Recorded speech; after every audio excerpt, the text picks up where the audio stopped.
mesa de ontem de manhã, né, sobre literatura digital e acervos, especificamente no contexto de Mato Grosso. Nós vamos passar então a mesa intitulada Bate-Papo com os Poetas do Acervo Digital de Mato Grosso. Uma mesa esperada, né? A gente fez várias referências, então acho que vai ter bastante interação. Eu peço então ao professor Vinícius para que venha acolher os integrantes do acervo. Obrigado, Lívia. A mesa vai ser mediada pela Lívia Bertes, que é parceira do projeto do Acervo de Literatura Digital de Mato Grosso desde o início.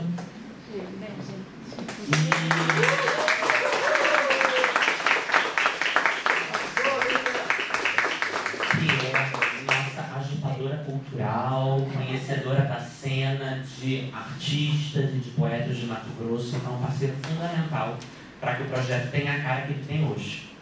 A Lívia é pós-doutora em ensino de literatura no programa de pós-graduação em ensino do Instituto Federal de Mato Grosso, onde foi bolsista do programa da PDPG Amazônia Legal, da CAPES, doutora em estudos literários pela Universidade Federal de Mato Grosso, com participação no programa de doutorado sanduíche no exterior, na Sorbonne Université. Atua como professora substituta de literatura e de língua portuguesa na Universidade do Estado de Mato Grosso, a UNEMAT, no campus de Tangará da Serra. É docente colaboradora no PPG em Ensino, do IFMT, e realiza pesquisa com ênfase nos temas literatura contemporânea, estudos interartes, poesia visual, poesia digital, bem como abordagens sobre o ensino literário. A Lívia vai convidar os poetas para participarem dessa mesa e conversar um pouco com vocês sobre a cena de literatura contemporânea de Mato Grosso, com destaque aí para o mundo digital. Obrigado, Lívia. Muito obrigada, Vinícius, pelo convite, por esse momento. Sei que é um privilégio estar aqui com vocês todos. E eu queria convidar agora os escritores Larissa Campos e Caio Ribeiro para que venham compor o dispositivo, por gentileza. Palmas.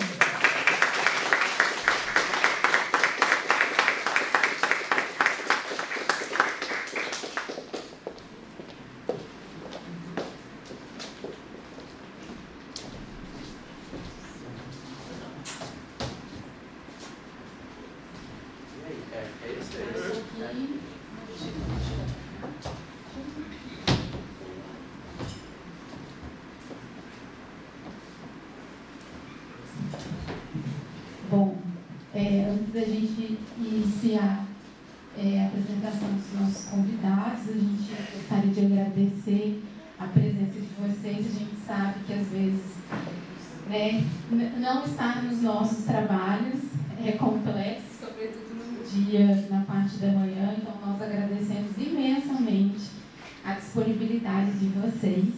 E como membro da organização deste evento, a gente não poderia deixar de começar essa mesa de hoje, que fala de literatura, fala de arte, sem prestar uma singela homenagem à artista visual Vitória Bazaia, que é uma artista visual carioca, mas que viveu a maior parte da sua vida em Mato Grosso, produzia com seus dedos e pigmentos da Chapada dos Guimarães, e ela partiu ontem no fim da tarde. Então, queria manifestar as condolências, né, a todos os amigos, familiares, e, bom, tem que segurar o choro também, porque hoje não é um dia fácil. Bom, então, para a gente falar um pouco sobre literatura e tentar relaxar um pouco, eu gostaria de ler um pouco a biografia de vocês. Aqui a gente sabe que essa é uma biografia muito reduzida, mas aí, como vocês estão aqui, a ideia é nós termos um bate-papo, vocês fiquem à vontade para se apresentar e tudo mais. Como o professor Rogério fez, eu também abandonei os meus slides, professor Rogério, porque eu falei, não, acho que já que é bate-papo, vamos deixar as perguntas e nós vamos, de um jeito mais fluido, conduzindo a mesa. Larissa Campos é jornalista, escritora, especialista em escrita e criação. Seu primeiro livro, A Casa do Poço, foi lançado pelo selo Auroras, da editora Penalux, em 2022. E recebeu o prêmio MT Arts, promovido pela Associação Cultural Cena 11, em parceria com a Secretaria de Estado de Cultura e Lazer, CECEL de Mato Grosso. Tempos Íntimos, sua próxima publicação, que já deve estar chegando, eu acredito, marca o retorno da autora ao selo de estreia, numa reunião de contos inéditos, selecionados pelo edital de fomento Estevão de Mendonça. E Larissa é integrante do acervo de literatura digital de Mato Grosso, com produções também em mista poesia, em audiodrama, enfim, vocês vão poder degustar um pouco dessas produções em mídias digitais também dela. Trouxemos os livros depois e vamos mostrar para vocês. Bem-vinda, Larissa. O poeta Caio Augusto Ribeiro é artista mato-grossense residente em Cuiabá. Seus trabalhos exploram a palavra, o corpo, a cidade como matéria de criação. Realiza intervenções urbanas, mesclando linguagem literária, cênica e audiovisual, como constrói e destrói poemas. Eu acabei de inventar isso aqui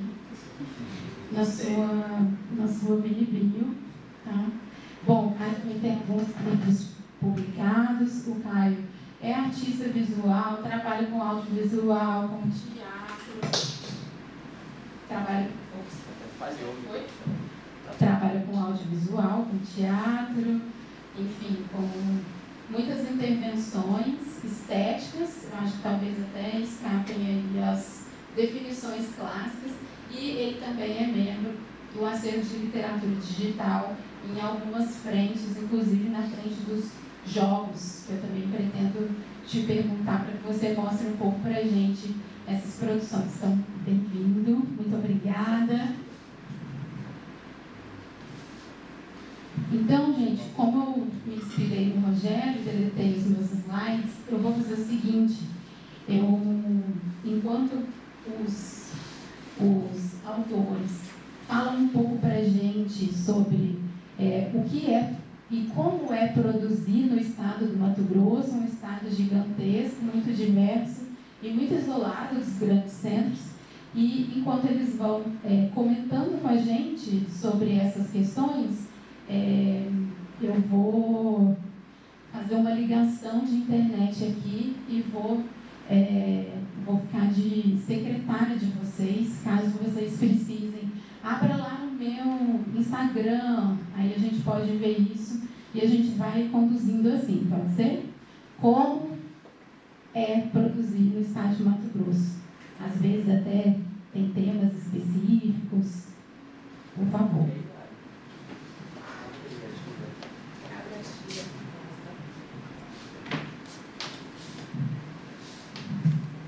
Primeiro, que chique contar com essa secretária extremamente qualificada para poder nos ajudar a conversar e mostrar um pouco dos trabalhos. Primeiro, agradecer pelo convite. É uma honra estar aqui para dividir um pouco desse cenário, dos trabalhos que nós fazemos. Isso é muito importante. Eu, de uma maneira geral, ainda me considero uma pessoa muito analógica. Então, ontem mesmo estava escrevendo a respeito disso para um projeto que eu tenho e pensando que, na minha vida mesmo, o celular entrou na minha vida, eu tinha 15 anos, quando eu ganhei o meu primeiro celular, pelo motivo de que eu fui estudar num bairro que era longe da minha casa, e os meus pais acharam que era importante que eles tivessem um jeito de falar comigo. E naquela época, o celular tinha essa função de fazer ligação. A gente não fazia outra coisa no celular, a não ser, quem sabe, jogar aqueles jogos muito rudimentares. O jogo da cobrinha da Nokia, quem não se lembra daquilo, né? E eu fiquei pensando muito nisso. Então, eu me considero uma produtora, uma escritora ainda muito analógica, mas que vem, assim, de alguma forma, buscando ampliar as minhas formas de trabalho. E de um tempo para cá tem sido muito interessante. Agora, atualmente, eu estou com uma aluna do Vinícius, da disciplina dele, do programa de pós-graduação, aluna especial do programa de pós-graduação aqui da Estudos de Linguagem. E está sendo uma oportunidade muito interessante de também conhecer algumas produções, porque a minha produção, ela é basicamente na prosa. E foi muito interessante ao longo desses outros dias, desde que começamos o evento aqui, acompanhar a experiência de outras pessoas que também trabalham com prosa. E eu já vejo muitas iniciativas interessantes. O Caio também é uma referência aqui para mim, isso no campo da poesia, do que ele produz. Mas na prosa, eu ainda acho muito complicado, às vezes, desenvolver ideias para o digital. Então, eu ainda me sinto buscando algumas referências, buscando também estudar mais para pensar como podemos caminhar para o digital, quem trabalha necessariamente com a escrita em prosa. O gênero no qual eu mais trabalho é conto, e aí venho pensando algumas formas que, na verdade, vão caminhar mais para uma multimedialidade e algumas iniciativas, mas que eu ainda considero muito iniciais, muito no começo ainda, né, do trabalho. Então, no meu primeiro livro, que se chama A Casa do Posto, eu busquei ali uma iniciativa que foi... eu não queria que fosse simplesmente um audiobook. Eu queria pegar algumas histórias, né, porque é um livro de contos, nós temos 20 contos, e aí eu queria transformar, a ideia era fazer como se fosse nas radionovelas, né? Então, a minha ideia, e até um marcador de página que eu passei, né, a minha assistente, que é minha irmã, que veio comigo, entregou para vocês, e que vai direcionar para a página do podcast. Na verdade, a ideia era produzir uma série em audiodrama a partir dos contos. E foi um trabalho muito interessante, porque no começo, eu acho que a ideia inicial era pensar uma forma de divulgação do livro, uma forma de convidar as pessoas a conhecer o livro. Mas depois, e como é natural, eu percebi que se tornou um produto independente. E muita gente chega para mim e fala, eu não li o livro, mas eu ouvi todas as histórias do podcast. Isso acontece muito. Aí no começo, né, eu sou apegada, assim, ficava meio chateada. Poxa vida, vai ler o livro, eu pensava. Mas depois, justamente isso, a gente vai entendendo que é um produto que conseguiu caminhar, assim, absolutamente sozinho. Não deu para fazer adaptação de todas as histórias, então nós escolhemos, eu contei com uma produtora daqui de Mato Grosso para me ajudar nesse trabalho, e nós escolhemos 8 histórias que foram transformadas em episódios de audiodrama com toda uma encenação ali, foi feita uma leitura encenada, com efeitos sonoros também, então foi um trabalho que foi muito legal de fazer, e que me deixou bastante feliz com o resultado que ele deu pra gente.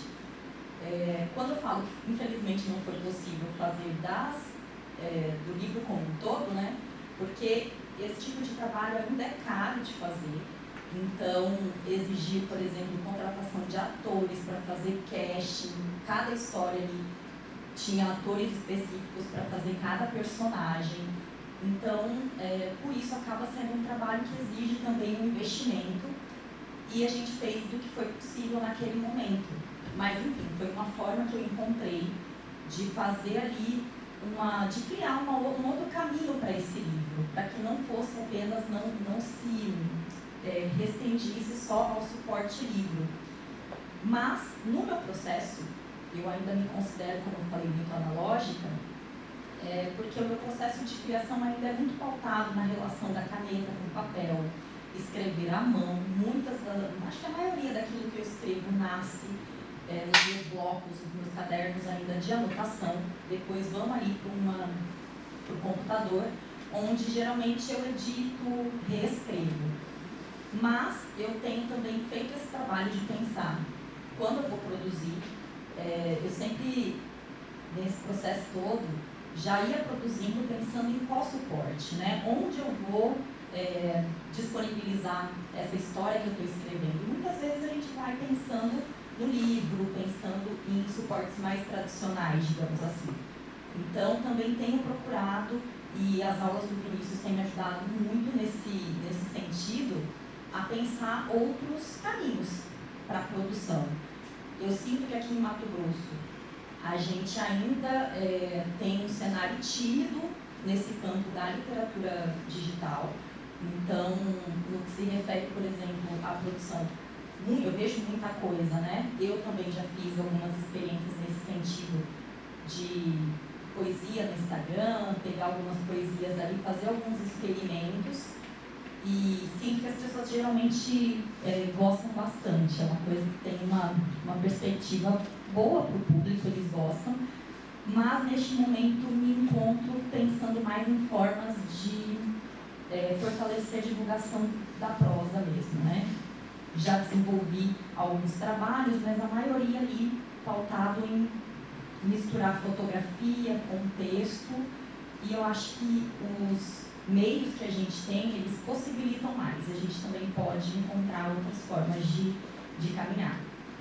Gostei muito, e me lembrei agora, dos trabalhos que o Vinícius mostrou pra gente, por exemplo, da Júlia de Bassi, aquele De Onde Vieram os Homens que eu amei, De Onde Vieram os Homens que eu beijei, De Onde Vieram os Homens com quem dormi, uma construção narrativa em prosa feita a partir do Google Maps, criando localizações, marcadores no Google Maps. Eu achei aquilo foi uma coisa que eu gostei bastante, que também passa pela ideia de subverter a lógica da ferramenta, porque inicialmente, né, a gente vai pensar, vamos usar o Google Maps para chegar em algum lugar, para nos locomover.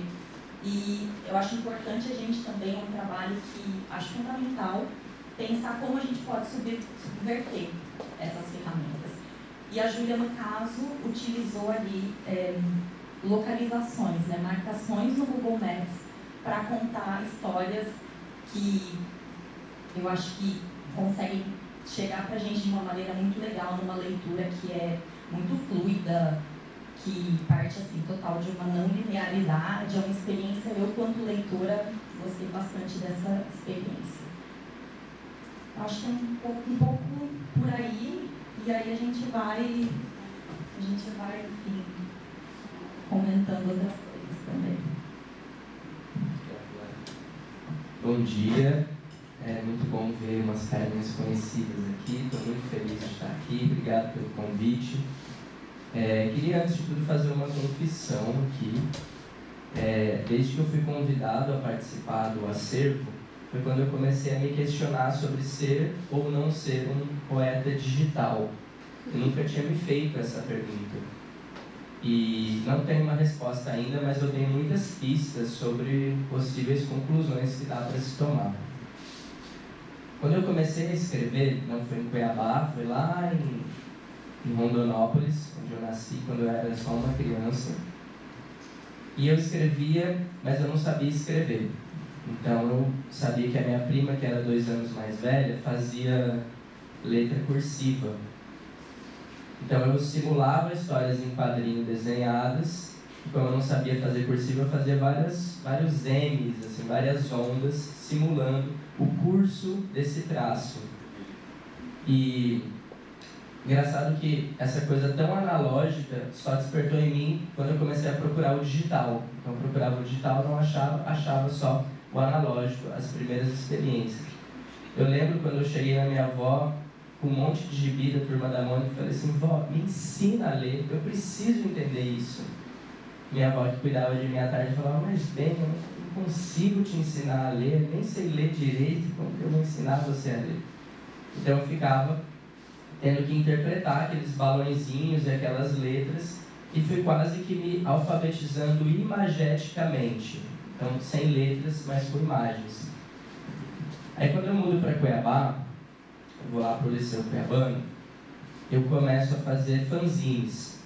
Então, escrevo, vou lá na Xerox do IFMT, que era bem mais barata que a do Liceu, e imprimia vários poemas, grampeava e vendia lá na escola. Então era uma coisa assim de querer mostrar um pouco dessa ânsia, aqueles poemas imitando sonetos, assim, aquela coisa melosa, mas tinha ali uma materialidade que para mim era muito interessante. Eu estava vendendo poesia por R$1 na saída da escola.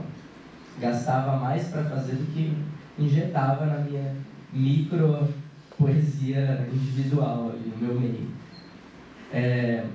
E aí eu vou para o teatro. Então eu encontro com a literatura, com a escrita em Mato Grosso, só vai começar a ter um pensamento formal sobre como é criar depois de agora, assim, 4 anos para cá. Por enquanto foi um trabalho de curiosidade. Meu pai é pescador e mora até hoje no sítio lá que eu cresci. Até os 6 anos a gente morava lá na roça. E era engraçado porque tinha algumas coisas que hoje eu me lembro e falo, caramba, isso é exatamente o que o Silva Freire falava. Mas talvez o Freire não tenha vivido isso, mas eu vivi.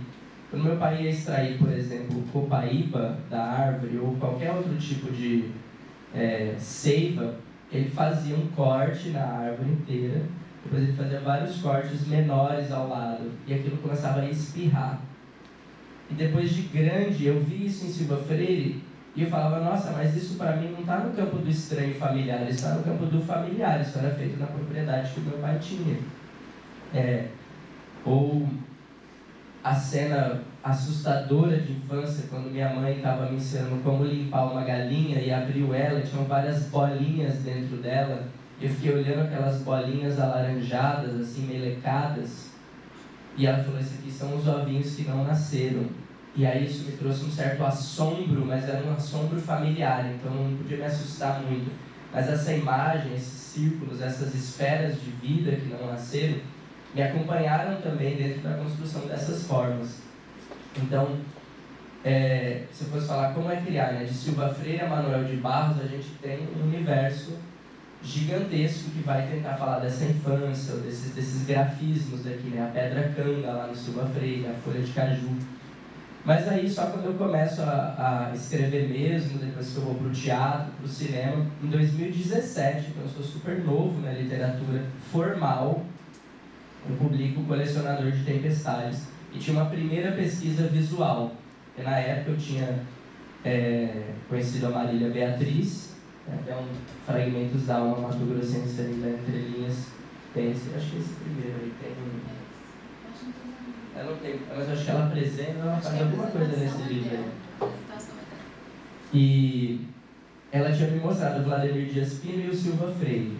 Eu já conhecia os concretos das aulas de língua portuguesa no Liceu Cuiabano, então a gente conhecia ali o Haroldo e o Augusto, depois eu fui me aprofundar no Décio e tantos outros.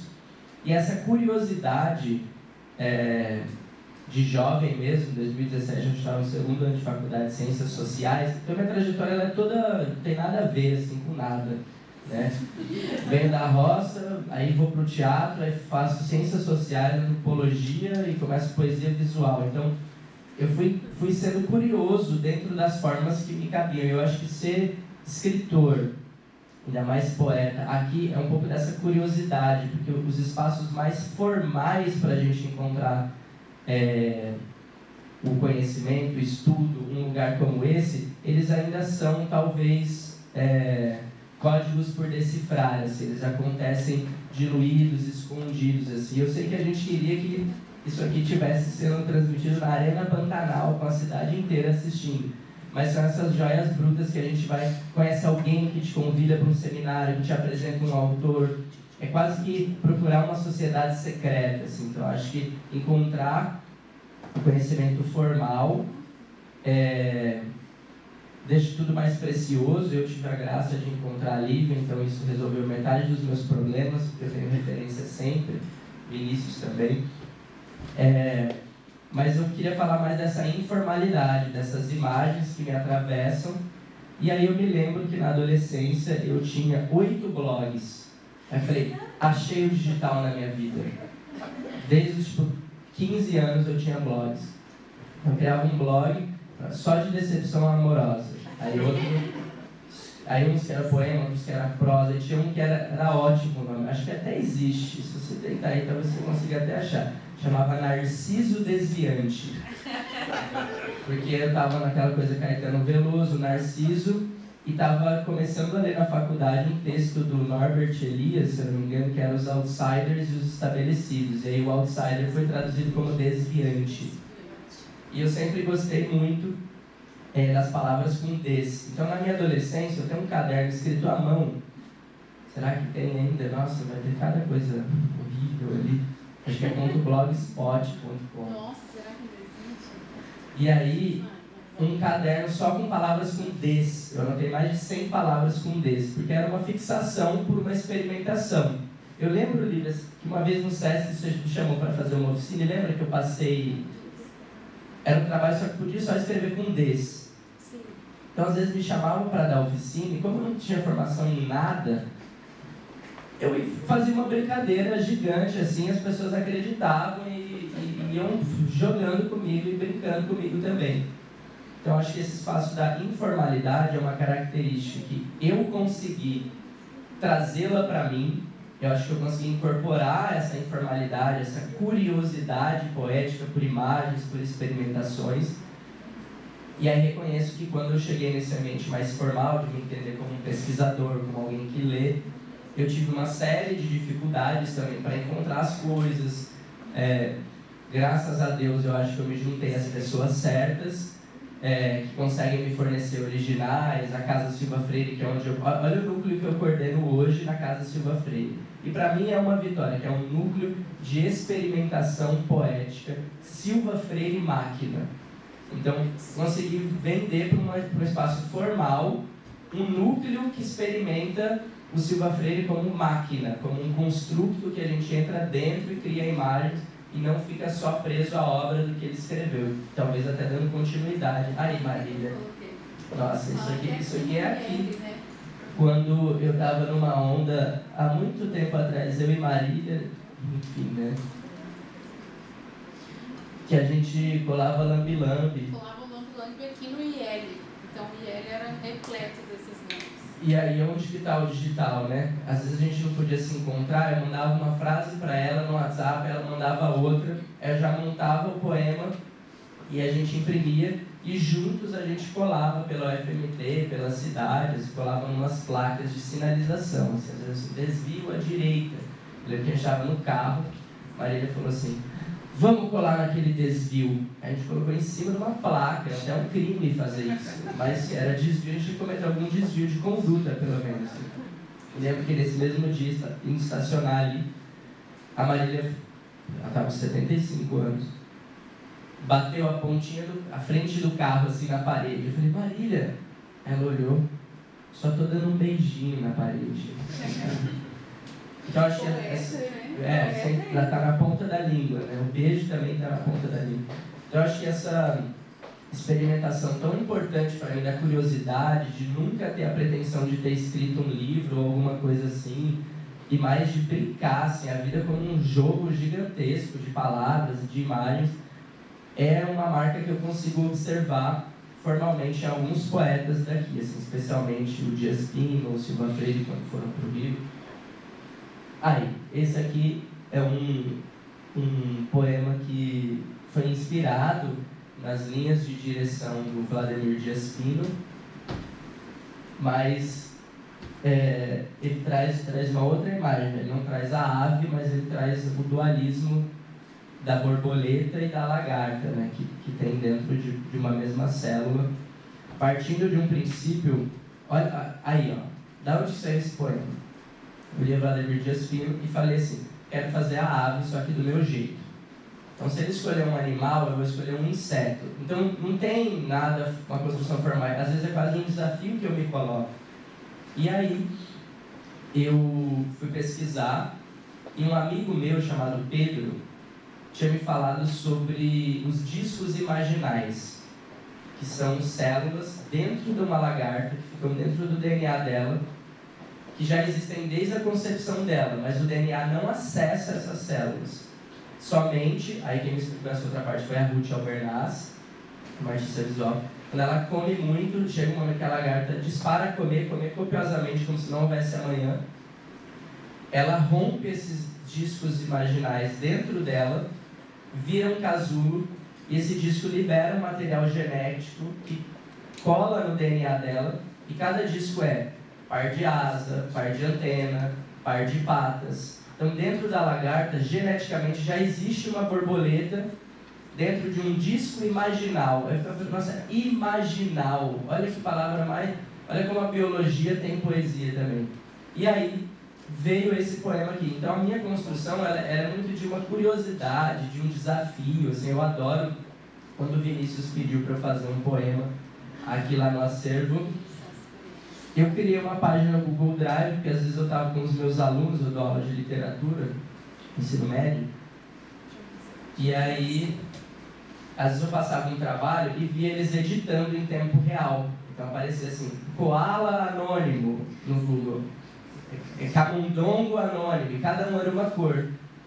Aí, no lançamento do acervo, eu trouxe um link com QR Codes que foram impressos, o pessoal acessava pelo celular, e a gente construiu aleatoriamente, porém juntos, um gigantesco poema, onde cada um poderia escrever o que quisesse. Então foi meio que um poema feito em tempo real, compartilhado por todas as pessoas, e mesmo aparecendo Harry Styles dentro do poema, ele ainda tinha uma lógica muito interessante. Ah lá, o printzinho dele.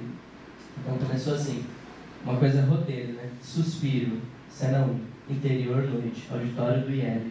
Palavras se amontoam e eis que iniciamos a flutuação das cadeiras azuis. Quero rodar o estômago até o coração voltar a sentir. Calorias nos aguardam e não são digitais. Emoji de bolo e emoji de linguinha pra cima. Risos. E quando dizem que poetas vivem nas nuvens, a gente zanga. Um elogio ao brinquete. Gatos são os seres mais supremos da natureza. Essa foi de Vanise, né? Gatos celestiais, por isso que a deusa Bastet gosta demais. Arde, arde, boi que está preso também pasta. Lembrei do meu primeiro dia de aula, a esperança do novo. Calor demais, não aguento mais. Enfim. E assim foi indo, tinha acho que uma aula inteira, mas para fechar aqui esse primeiro bloco, eu acho que é preciso criar uma cisão entre o processo de pensar a produção na literatura, quando ela chega à formalidade, para a gente não deletar todas as experiências que eu vou chamar de informais, mas que para mim são mais caras do que as experiências formais, depois de conhecer um grande poeta, entrar numa universidade, participar de um simpósio, porque eu acho que Mato Grosso tem uma descendência do povo Boi, que a gente conhece por Bororo. Eles tinham todo um arcabouço de códigos imagéticos e não tinham escrita. Então, é muito interessante pensar que Cuiabá, aqui onde a gente está, é terra Boi, terra Bororo. Então, é uma civilização muito sofisticada aqui, os nossos indígenas, que não tinham a escrita, por exemplo, né? Mas conseguiam se entender com uma cosmologia, uma cosmogonia muito interessante. Aí, de repente, eu viro um antropólogo e começo a falar, entendeu? Como que é a cabeça da pessoa? Obrigado.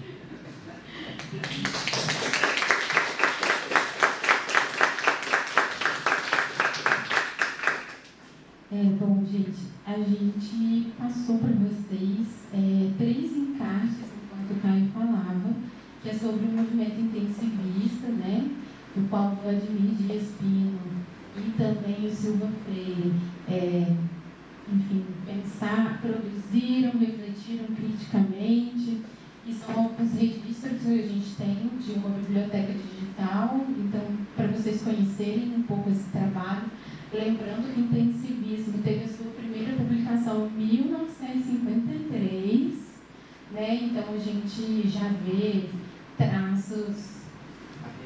A revista Saran, 1953. E aí tinha até parte de manifestos, né? Toda uma reflexão crítica sobre. Então, para vocês conhecerem um pouco desse material, que às vezes fica só entre nós, pesquisadores, alunos das universidades aqui do estado. Bom, nós tivemos o privilégio de conversar com o poeta. Eu sou bom de nome, você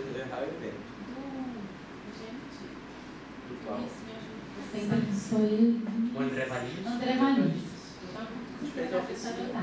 A gente teve o privilégio de ter uma oficina com o André Valias de uma semana no SESC aqui de Mato Grosso. Isso foi em 2009.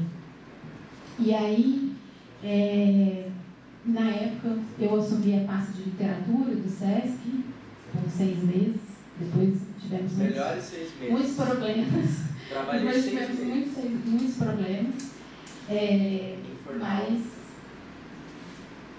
enfim, foi um grande privilégio, porque ele tem todo um acervo fantástico, tanto dos processos criativos, quanto de colaborações, né, que ele fez, então foi muito importante.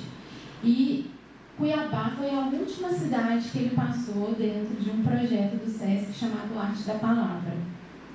Ele já tinha percorrido mais de 12 cidades, uma coisa assim. E aí, chegou no final, no último dia, foram 6 dias, daqueles bem corridos, intensos, assim. Ele falou: Lívia, eu estou impressionado com Mato Grosso. Foi o local que eu mais vi realmente pessoas com interesse de investigar, de produzir literatura que flerta com o design de alguma maneira. Então, isso ficou muito marcado para mim, porque, imagina, ele rodou o Brasil inteiro, né? E aí ele conseguiu ver algumas obras do Vladimir pela cidade, né? O Caio teve uma troca, acho que bastante intensa, com o André também. E depois ele fez um post no Instagram falando: olha, gente, vocês precisam olhar para Mato Grosso, é bem urgente, porque eles carregam uma herança. E aí a gente conversando, enquanto grupo de pesquisa, né, o CEMIG, o Vinícius, eu falo: Vinícius, a gente carrega uma herança, a gente precisa dar conta dessa herança, né? E como é sério isso tudo. Então, eu fiz para essa mesa uma investigação de onde estavam os livros de Vladimir, de Silva Freire, né? Como que a gente poderia ter acesso. Então, a questão também arquivística, ela nos falta, né? Ainda que a gente tenha essa herança, a gente tem poucos acessos, né? Então, é aquela reflexão que a gente precisa institucionalizar cada vez mais, né? Esses espaços. A gente, enfim, procurei com as editoras de Mato Grosso, né? A editora Maria Tereza, da Entre Linhas, me forneceu esse catálogo, que é uma herança de um artista visual falecido, o Adirson André. E depois, quem tiver interesse, aqui tem um pouco das produções do Vladimir, tem facsímiles e tudo mais. E aí, eu queria saber isso, gente. Assim, quais são as delícias e os entraves de produzir em Mato Grosso? Vou voltar com essa pergunta, gente. Ela insistiu porque eu acho que é necessário a gente falar disso também.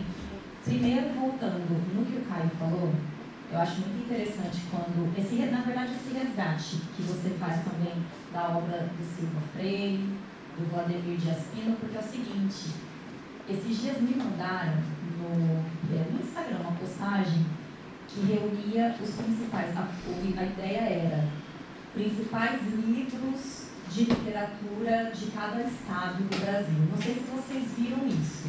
Eu recebi de umas 3 pessoas e estava lá, primeiro, Mato Grosso e Mato Grosso do Sul juntos. Os estados já se separaram na década de 70, gente. E era o mesmo autor que era quem? Manuel de Barros. E aí, todo mundo, né, acho que o trabalho do Manuel é admirável, do Silva Freire, do Vladimir. Porém, eu acho que nós, como autores que estamos aí produzindo, precisamos ressignificar esses trabalhos. Acho que também é produzir a partir desses trabalhos, discutir e também produzir algo novo. Então, esse trabalho que o Caio faz com o pessoal do Silva Freire, toda a família, e o trabalho que tem essa visão também de manter vivo o trabalho desse autor, mas também, acho que de fomentar uma produção nova. E eu penso muito a partir disso. Em Mato Grosso a gente tem alguns entraves, eu vou pegar uma coisa muito básica. Vamos falar do sistema de circulação, né? De livros, de leitores, e isso passa muito pelo espaço das bibliotecas.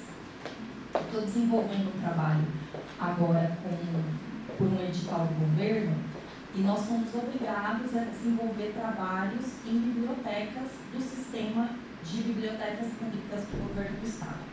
É limitadíssimo. Em Cuiabá, nós temos 2 lugares só que fazem parte desse sistema. E qual é o grande problema? O horário de funcionamento. Primeiro, não abre nos fins de semana. Tem horário de almoço. Aí vamos pensar o seguinte, que é uma coisa, né, que o Vinícius sempre fala. Será que a classe trabalhadora vai ler, vai acessar esses lugares? É feito para quem acessar? Quem tem a condição de sair quinta-feira, 9 horas da manhã, eu deixei ali na biblioteca pública. Gente, as pessoas estão trabalhando, pelo menos assim, é a minha realidade também. Então, qual está sendo um dos pontos para mim? Conseguir fazer, na verdade, né, fazer com que o projeto continue acessível e encontrar formas. E eu, já subvertendo o que está previsto no edital, falei, não, me desculpem, eu vou levar minhas oficinas, que são contrapartidas do edital, para escolas públicas. Ponto. Então, para escolas públicas da periferia, mais especificamente do bairro que eu morei, né, que é um bairro periférico aqui de Cuiabá, que eu moro até hoje. Então, eu vi também a dificuldade desses alunos, quando eu falei, olha, mas tem que ir numa biblioteca que fica lá no centro. As pessoas já foram assim, murchando, porque para eles não é tão simples quanto para nós. Então, e nessa biblioteca, que é a Biblioteca Estevão de Mendonça, tem obras de muitos desses autores, tem um acervo riquíssimo. Mas o quanto também nós temos hoje de políticas voltadas para o fomento a essas obras e para o nascimento de outros autores e de outras obras também. Então, isso para mim é uma questão. Eu acho que a gente, principalmente quando o Caio falou, esse conhecimento informal, ele ainda ele é muito importante, ele constitui tudo isso que a gente está falando aqui. Mas chega um momento em que ele passa a não ser tão valorizado. E eu acho que é isso que a gente precisa buscar, que isso continue sendo valorizado. Porque senão a gente também chega num ponto que vou falar por mim, né? Eu não sou uma pessoa da academia nos 2 sentidos, né? A academia enquanto universidade e a academia enquanto instituição que nós temos aqui, que é a Academia de Letras, que concentra muitos dos trabalhos e, enfim, atuações literárias. Então, nem sempre, quando você não é uma pessoa desses círculos, e aí eu falo principalmente da Academia de Letras, às vezes você tem ainda mais dificuldade para fazer com que os seus projetos, as suas obras circulem. É como se você fosse assim, mas quem é esse aí? Então, nós ainda temos, né, isso é muito forte aqui no nosso estado, e eu sinto que uma das coisas que eu sempre gosto de falar é dessa possibilidade da gente ocupar os lugares e levar outras pessoas, proporcionar também uma diversidade de públicos. Acho que fazer com que as obras e os trabalhos eles vão além também desses universos mais institucionalizados, sabe? E isso passa por colar o lambe-lambe no ponto de ônibus e alguém olhar para aquilo e falar, quem é essa pessoa? E hoje com o celular, né? Buscar ali, chegar no trabalho do Caio, chegar em outros trabalhos. Então, quando eu espalho por aí um QR Code com acesso para alguma coisa que eu produzi, e alguém chegar nisso e falar, bom, deixa eu ver esse trabalho, e às vezes nem me conhece, e gostar daquele trabalho pelo que ele é, independente, né, se fui eu que fiz, ou quem é que tenha feito isso. Então, eu sinto que a gente passa por isso, e que ainda enquanto produtora, e aí eu já vou falar de um mercado tradicional, que é o mercado editorial, não é simples para quem produz em Mato Grosso fazer com que as suas obras circulem para além dos nossos muros. Então, eu tenho um livro publicado de contos, agora estou prestes a publicar o segundo livro, que é do gênero conto também. Esse livro é um livro que, A Casa do Poço, ele fala muito da minha experiência, é ficção, mas parte de uma experiência minha, que quando minha família veio para Mato Grosso, nós moramos durante 4 anos num posto de combustível de rodovia. Então, os contos são todos inspirados nesse universo. E, pela minha experiência com esse livro e com outros trabalhos também, eu percebo que é muito difícil ainda furar as bolhas, principalmente do grande centro, do mercado editorial. A gente tenta, mas eu assino algumas revistas literárias, né? Então vou pegar aí, hoje eu assino a 451 e a revista Pernambuco, que é o antigo suplemento Pernambuco. E eu gosto de sempre que chega dar aquela olhada ali, e muito dificilmente eu vejo rostos diferentes, autores que estão fora ali do Sudeste. As produções que têm destaque nessas obras ainda são aquelas publicadas por grandes editoras, pelas maiores editoras, e que estão muito vinculadas a autores da região Sudeste. Então, isso eu também acho que requer um trabalho muito mais amplo também.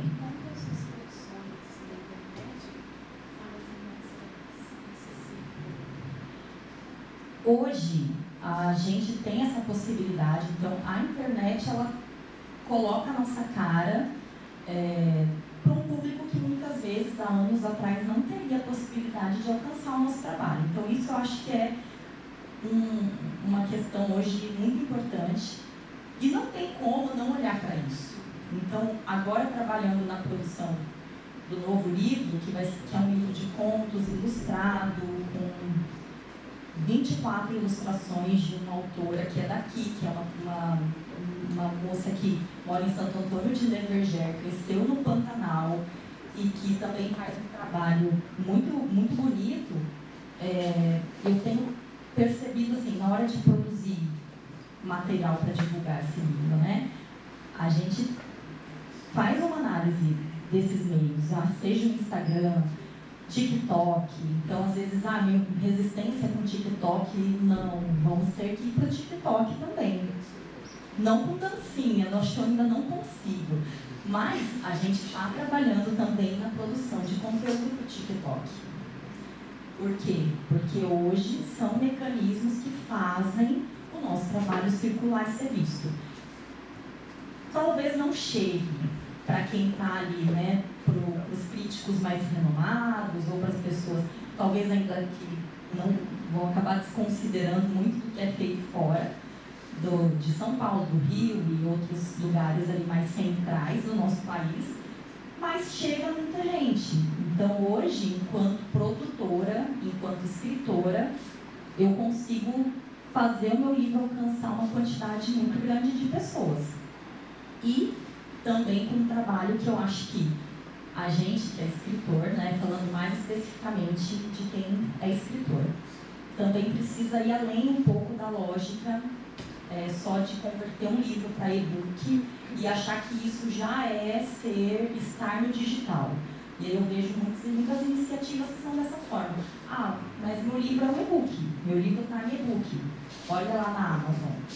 Mas é muito além disso, né? Eu acho que a gente também precisa pensar em outros mecanismos, e eu participei recentemente de um encontro de mulheres que atuam no mercado editorial, que aconteceu em São Paulo, e vejo cada vez mais autoras e autores que não querem mais que seus livros sejam publicados, não querem ter, né? E a gente ainda se coloca muito nessa obrigação.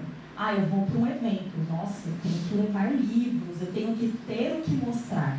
Mas eu poderia simplesmente, como eu vi nesse evento, várias pessoas chegarem e falarem: não, vai lá, acessa meu livro, meus livros estão na nuvem, meus livros estão aí disponíveis, alguns até gratuitamente.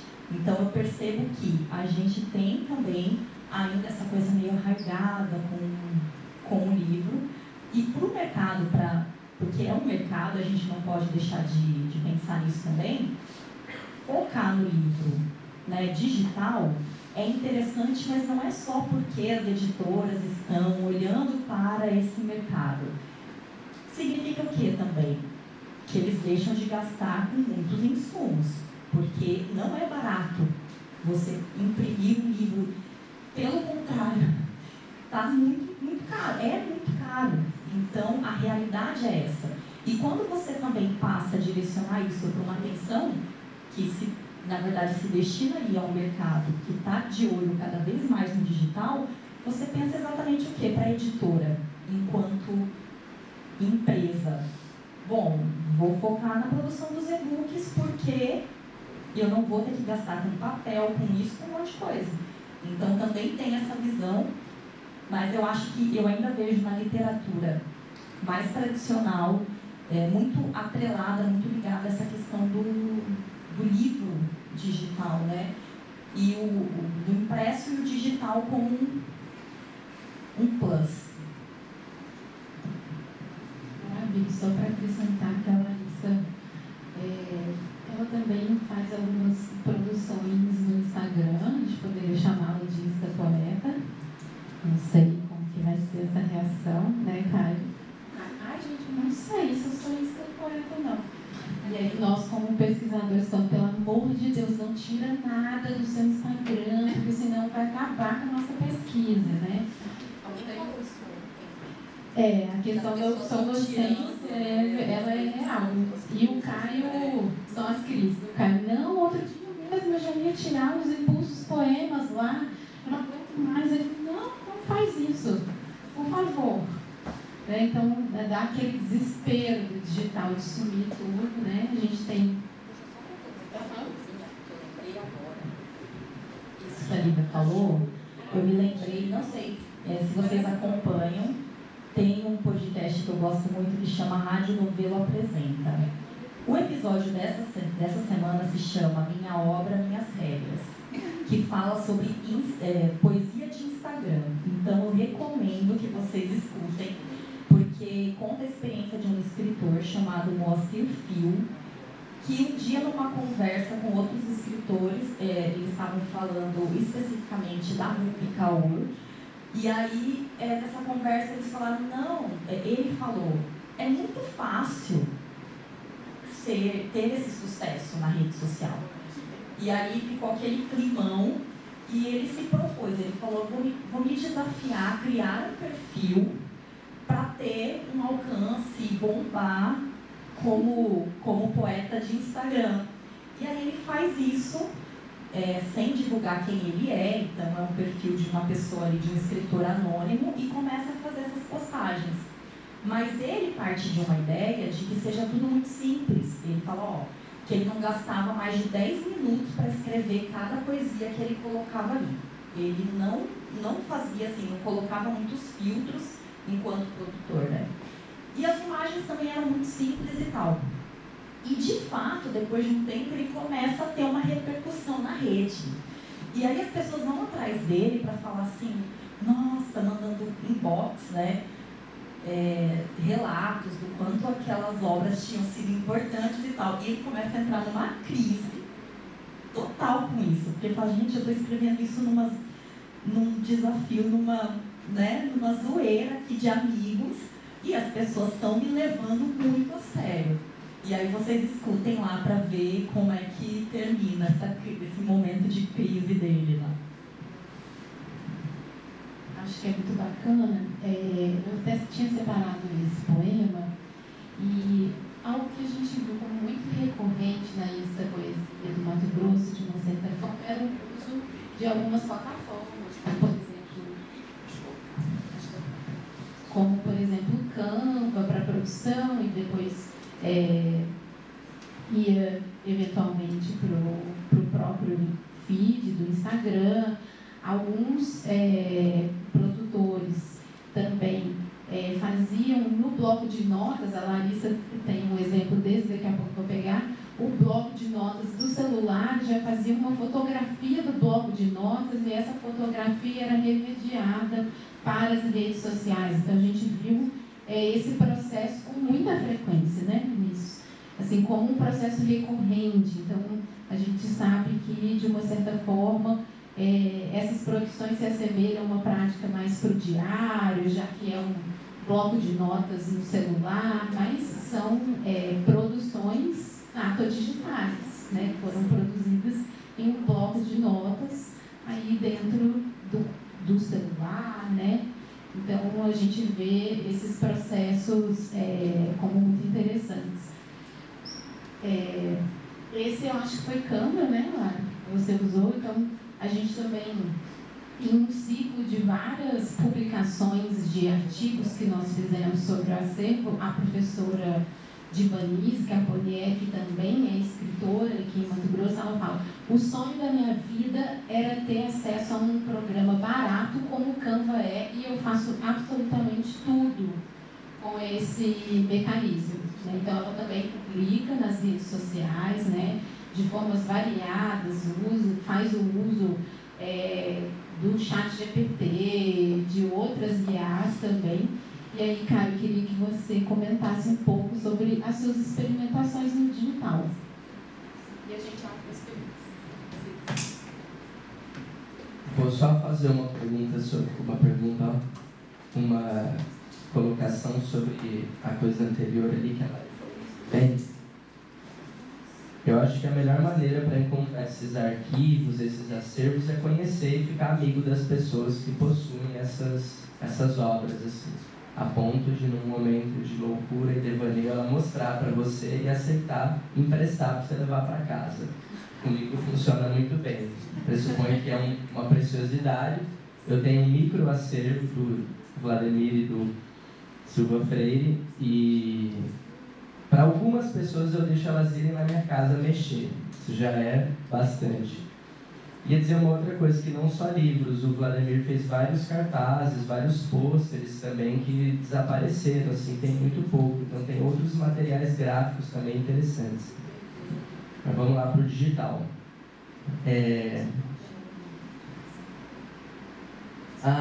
Esse aqui é muito legal, que eu estava me perguntando um dia, eu olhava, né, eu fiquei tanto nesse livro, essa é a segunda edição, Manifesto da Manifesta, e essa aqui é a primeira edição. Então, essa é a primeirinha. A primeira está bem destruída, porque já passou na mão de Mas a ideia é que seja destruída. E essa aqui é a edição especial. Que aí dá para arrancar as páginas, tem toda uma coisa aí. Eu fiquei muito associado com um poeta que trabalha imagem, experimentação e também política. Mesmo que não é uma ideia que está clara dentro do meu livro, as cores do vermelho, o design gráfico, a ideia de manifesto, da manifesta, foi trazendo noções talvez até subliminares de que eu estou falando de política, mas acho que eu estou falando de mais coisas também. E aí, eu fiquei falando assim, qual que vai ser minha nova leva de poesias, para eu já encerrar essa fase. Aí eu usava só roupa vermelha, mandei fazer um macacão, dava um trabalho vir para a palestra, porque tinha um sapato que era do livro, a roupa do livro, enfim, aí a gente vai cansando também. Eu tinha que ter cabelo grande, que era aquela imagem, agora eu já não estou numa outra fase, estou numa nova leva. E aí eu comecei a explorar o digital muito antes de eu conhecer até o Vinícius. Eu até mandei para ele depois, eu falei, eu tenho esse trabalho aqui que eu acho que tem tudo a ver, tinha até esquecido. Que era, como eu gosto muito do formato site, formato blog, eu vou dizer, o Pedro ali atrás até encontrou o Narciso Desviante, depois ele manda. E aí eu fui olhar aqui, e olha que interessante, é um blog antigo, acho que ele é de 2000 e tantas, assim, quando eu era moleque. Mas o poema Manifesto da Manifesta, que é um dos poemas desse livro, a primeira vez que foi publicado foi nesse blog aí. E 7 anos depois, por causa de um edital, eu falei, eu quero mandar um livro aí. Aí eu peguei esse poema e escrevi um livro em volta dele, e aí mandei, ainda ganhou, ainda publiquei. Então eu tenho esse processo que é muito da curiosidade. Com o digital, a nova leva está ali atrás, é um paralelismo de nova leva com novela. E muita gente lê novela quando olha ali. Então, eu acho muito interessante essa coisa que acontece. Porque é tipo minha novelinha digital. Como no blog eu sempre desabafava, ali eu comecei a fazer esses desabafos, mas usar alguns recursos, tipo GIFs, vídeos, músicas. Então, coloca esse da Yoko Ono. Pode ser o do Eu Caio também, que aí era um mais biográfico, chama Eu Caio, mas é Eu Caio Augusto Ribeiro Bertoni, mas tem o ato de cair também. E aí eu fiz uma brincadeira com a série I Fall, do artista Jas Van Ader, que na década de 60, eu acho, se não me engano, ficava tirando foto dele caindo de vários lugares. Então era de uma obra de arte, porque também sou professor de História da Arte, então tudo foi meio que se juntando. E ali eu falo sobre várias quedas, né? Tem uma cartografia da queda, pode ir descendo mais um pouquinho. Aí tem, de repente, uma citação acadêmica no meio do negócio. Então era uma nova leva. Como eu não sabia o que eu era, eu fui juntando tudo, desde academia, arte, experimentação, digital. E aí foi rolando. Acho que se você clica ali naquele ícaro reverso, ele abre para uma música. Então, vamos ver o que acontece ali, né? Ah, tá. Abre para uma outra obra de arte, já não é do contemporâneo, vai estar lá, né? Ali, sei lá, que é o classicismo, talvez. Enfim, eu gosto da Yoko Ono também, porque era Olhos de Ono, para ficar tudo com O, Olhos de Ono. Eu tenho essas manias de criar. Mas aí eu tentei colocar em inglês também. Aí coloquei Eyes of Yoko. Aí fica tudo com Y, com esse I e O. Né? Então essa brincadeira de até tentar traduzir um título, para mim, acaba se tornando um jogo de manter essas semelhanças. E aí é um pouco da história de que eu tinha uma paixão pela Yoko Ono, porque a minha mãe tinha o disco Double Fantasy, que é ela e o John Lennon se beijando.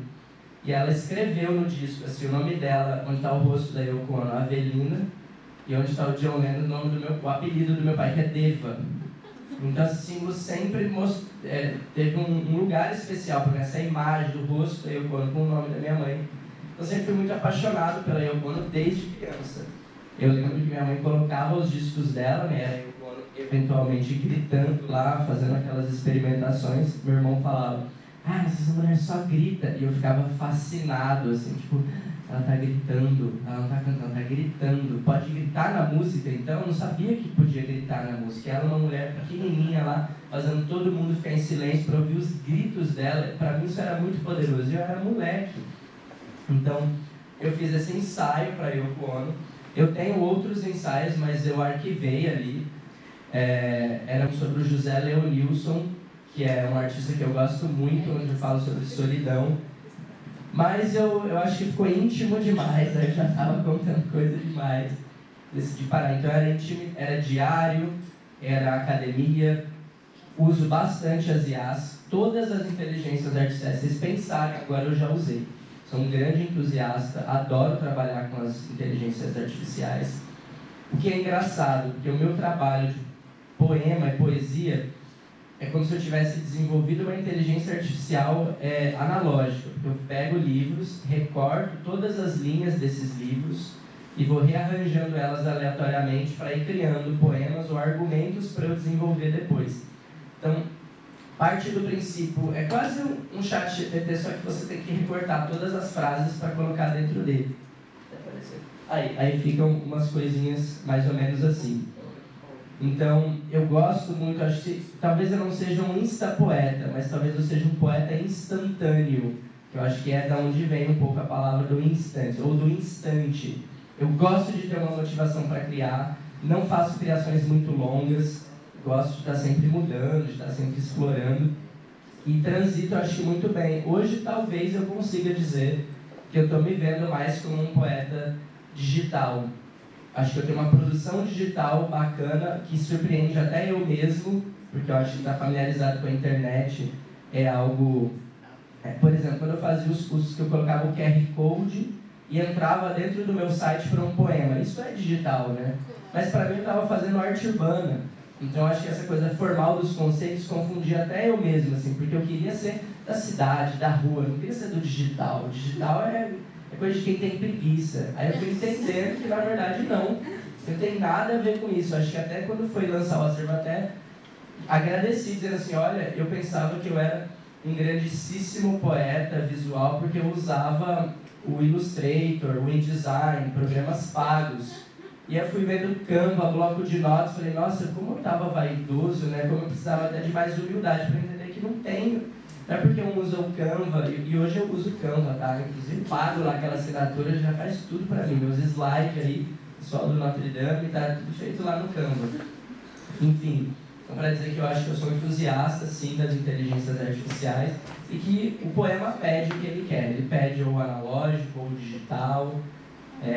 Acho que ele ensina, o poema me ensina como ele precisa ser feito. E aí eu fico tentando até achar esse parto. Comentando uma coisa que eu lembrei que a partir do que o Caio estava falando, hoje a gente olha para tantas produções no digital e tem a impressão de que as pessoas ali não se conectam tanto com o que está, né? Porque parece essa lógica do instantâneo. Eu às vezes fico observando as pessoas, né? A minha mãe ontem estava lá e assim, aquela lógica de às vezes ir passando e virando e passando o dedo, e parece que eu fico sempre pensando quantas pessoas estão, isso está retendo a atenção das pessoas. E você falou do blog, de ter começado com blog. Eu também comecei com blog, foi minha primeira experiência de escrita. E muito naquela dinâmica de, eu estou escrevendo, ninguém vai querer publicar isso, então eu mesma vou publicar. Aí eu criei um blog, e é muito interessante, porque as coisas vão se reformulando, e aí é aquela coisa, né, o futuro que vai repetindo o passado, o museu de grandes novidades, para lembrar a música. Mas eu me lembro que eu tinha um blog que se chamava Malabarista de Palavras. E hoje eu voltei com o Malabarista de Palavras, só que no formato de newsletter.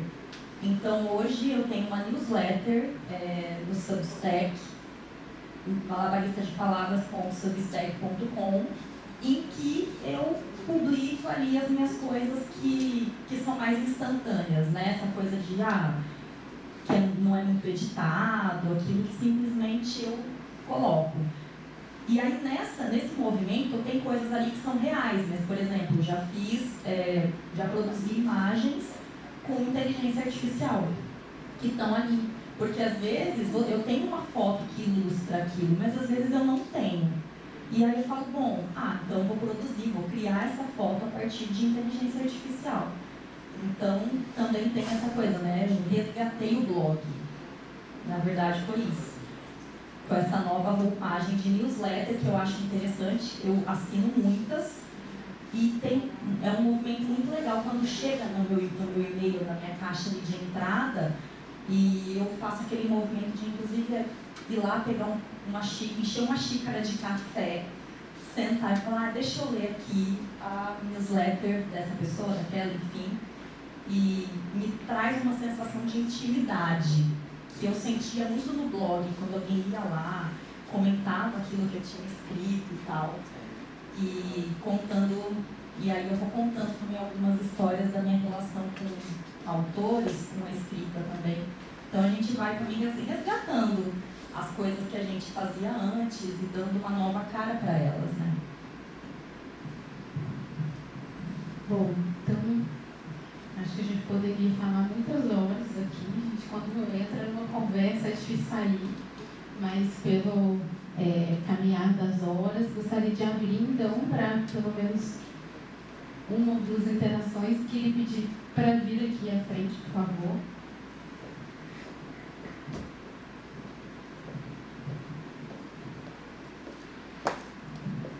Primeiramente, bom dia a todos. Tá, perdão.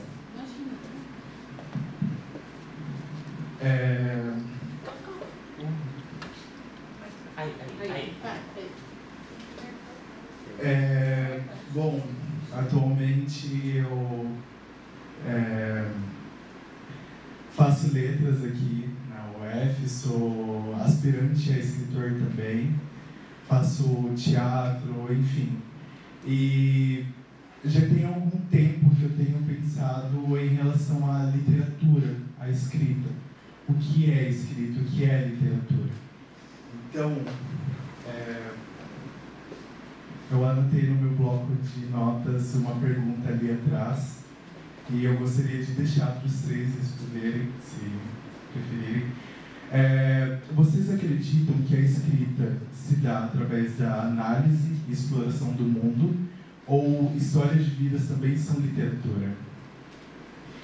Essa pergunta eu me faço a partir do momento em que eu comecei a explorar o mundo através de teatro e depois que eu comecei a fazer parte da Silva Freire também. Fiquei aí.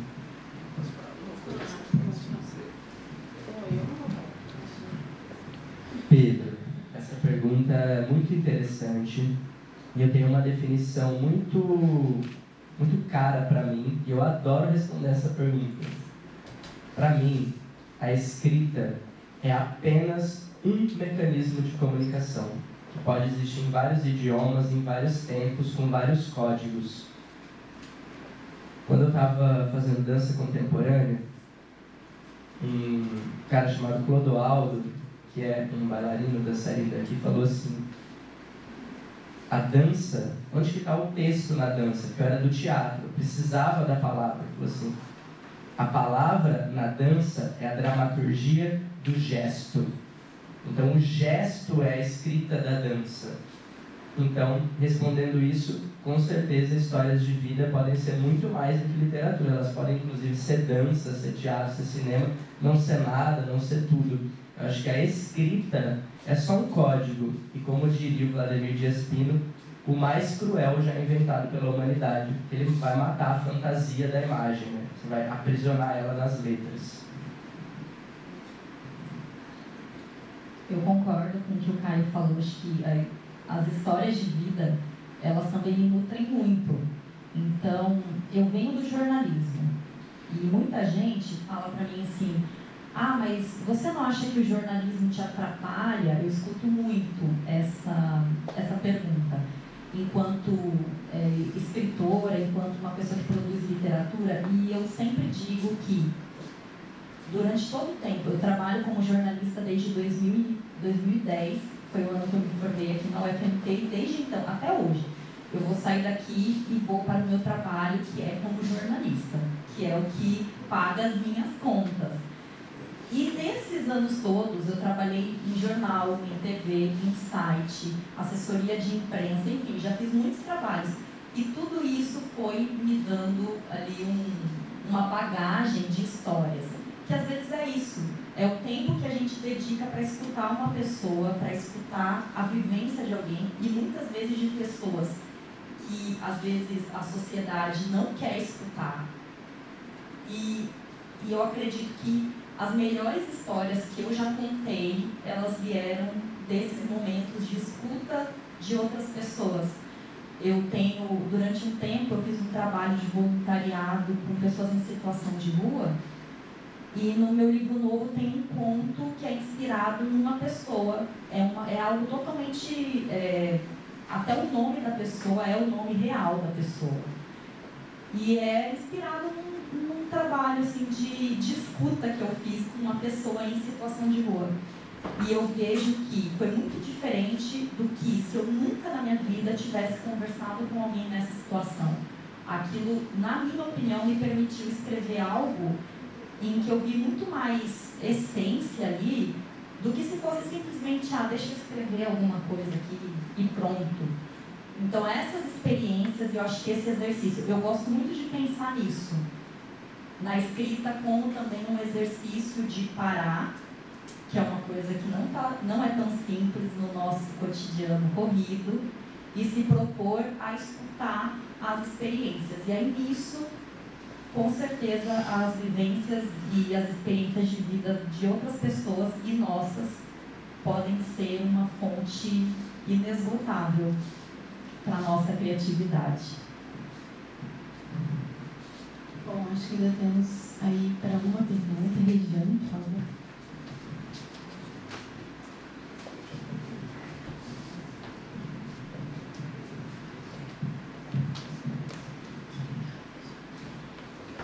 Alice, Karen, muito obrigada pela fala de vocês. Foram muito interessantes, enfim. Tenho pensado muito a respeito de como se organiza um sistema literário, sabe? Quem está dentro, quem está fora, por que está dentro, por que está fora, sabe? Então, muitas coisas que vocês falaram contribuem muito para as minhas reflexões. Mas eu queria fazer só uma pergunta que, na verdade, é uma provocação também, né? Para vocês dois responderem assim, de pronto e com muita sinceridade. Se o Instagram saísse do ar hoje, como vocês se sentiriam?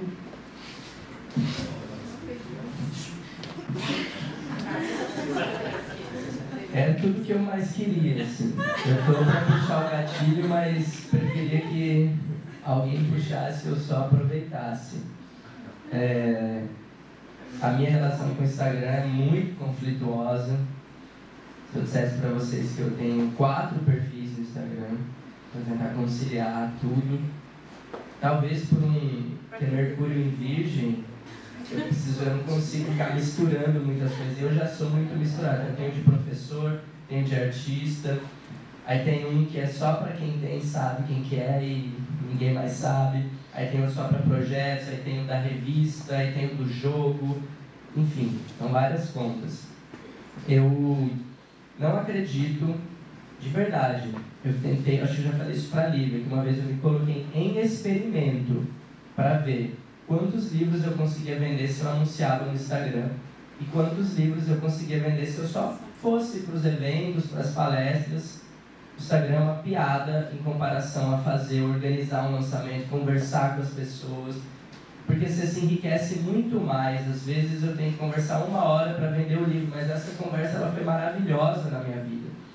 Quanto eu já viajei também com os livros nas costas, assim, indo. Então, de verdade, eu acho que eu ficaria muito só de pensar nessa possibilidade. Eu já estou assim, nossa, que alívio, porque eu estou ali ainda por uma imposição social. Eu tenho medo de sumir se eu sair de lá, porque o pessoal pediu para não tirar nada de lá, para não estragar a pesquisa, então talvez eu faça um memorial, caio o livro lá e deixe as coisas. Mas para mim seria uma liberdade, e eu nunca falei isso antes, falei só para minha namorada.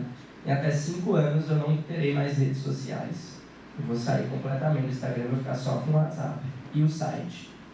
Então é um trabalho que eu estou fazendo de me desprender completamente, assim. Temos 5 anos. 5 anos para vocês aí. E o que precisar eu assino, eu transfiro, tá? Eu acho que é Rejane, né? Se você me fizesse essa pergunta alguns anos atrás, eu ia falar, nossa, muito difícil, como que a gente vai transcender esse mecanismo da própria divulgação, do quanto a gente usa o Instagram para isso. Porém, hoje, eu já acho bem difícil usar o Instagram para divulgação. De um tempo para cá, as limitações, o alcance que são colocadas nas nossas publicações são bizarras. Eu estava conversando ontem com uma amiga minha com um processo de pré-venda de um livro também, e ela falou assim, olha, antigamente eu publicava as próprias hashtags. Hoje, se você colocar muita hashtag na sua postagem, o Instagram limita total o alcance da sua publicação. Antigamente eu lembro que a gente colocava hashtag, bombava de comentário, gente de outro país, as pessoas comentavam e tal. Hoje, às vezes eu coloco, aí passa, a gente fica refém, né? Passa 20 minutos, você vê e fala, meu Deus, só minha mãe curtiu. Aí você vê, deixa eu lá tirar a hashtag, aí você tira a hashtag e começam a aparecer algumas curtidas. Ou então, se você marca muitas pessoas na publicação, o Instagram limita o alcance da sua publicação. Então, já tem ali, eu acredito que uns 2 anos, que eu também venho pensando muito em como eu posso me divulgar sem depender disso aqui. E aí, eu também ano passado eu fiz um trabalho, assim, falei, cara, fui pra Flip na cara e na coragem, com um livro na mochila, oferecendo ali, fui aquela pessoa que eu nunca imaginei oferecendo meu livro para gente que eu não conhecia, deixando o marcador de página nas mesas de café para ver se alguém, vai que alguém pega esse QR Code e rolou, e foi legal. Então, já tem, eu acho que uma conhecida me perguntou semana passada sobre os impulsionamentos, né? Falando, estou pensando em pôr um dinheiro para a plataforma aumentar minha visibilidade.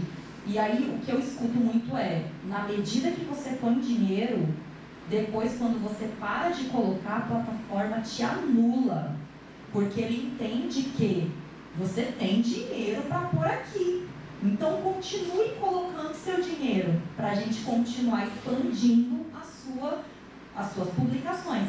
Então, a gente também não pode esquecer que é um mecanismo que está ali totalmente permeado do capitalismo, todas as suas, tudo que está relacionado a ele. Então, eu acho que cada vez mais a gente vai ter que fortalecer também esses laços do presencial, do real, para poder também fazer com que as nossas obras e o nosso trabalho continue chegando para as outras pessoas. Eu queria falar 3 coisas, para fechar. 3. A Lari quase nem estava aparecendo mais para mim no Instagram, mas depois de assinar a newsletter, estou sempre lendo ela. Então já é um sinal positivo que a newsletter começou a mostrar ela, recebo no e-mail, no Instagram não estava aparecendo. Outra coisa que agora lá das redes sociais, o Marx vai dizer assim pra gente: se você consumir uma mercadoria rápida, tipo pegar, abrir, colocar aqui e já consumir, é porque há um processo de exploração em alguma etapa disso aí.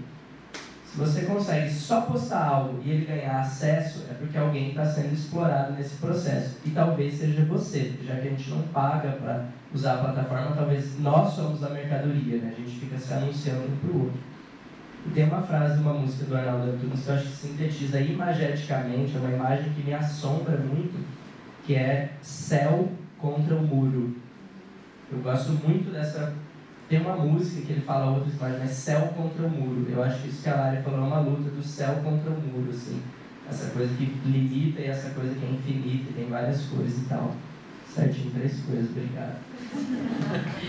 Bom, gente, eu gostaria de agradecer, então, Larissa e Caio, por essa mesa, acho que tão rica, né? A gente poderia explorar em vários aspectos. Agradecer também a escuta de vocês, mas antes de fazer o meu cerimonial, eu gostaria de pedir uma salva de palmas para o nosso convidado.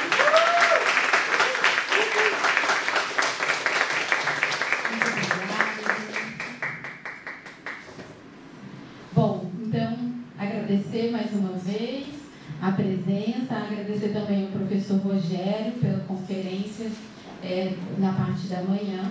E para não atrasar, nossa fecharia finalmente sairá.